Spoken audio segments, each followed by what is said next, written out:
امیر محترم پروفیسر ساجد میر رحمۃ اللہ علیہ نے 40 سال سے زیادہ جو جماعت کی خدمت کی ہے، کبھی جماعت سے اس کے بدلے میں ایک پائی نہیں لی، کوئی تنخواہ نہیں لی، کبھی بے لوث خدمت کی۔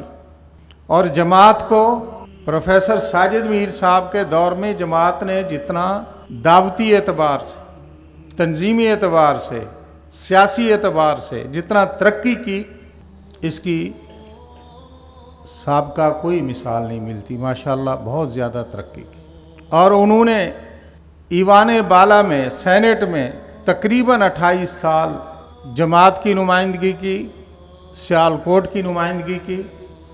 میرے خیال میں سینٹ میں سب سے سینئر ترین ممبر جو تھے وہ پروفیسر ساجد میر صاحب۔ اور سیاست دانوں پہ آپ کو پتہ ہے الزامات، کچھ حقائق بھی ہوتے ہیں اور کچھ بڑھا چڑھا کے الزام بھی لگائے جاتے ہیں۔ پروفیسر ساجد میر صاحب کی ایک ایسی شخصیت تھی جن کی شخصیت پہ، جن کے کردار پہ کوئی شخص مخالف بھی کیوں نہ ہو، ان کے کردار پہ انگلی نہیں اٹھا سکتا۔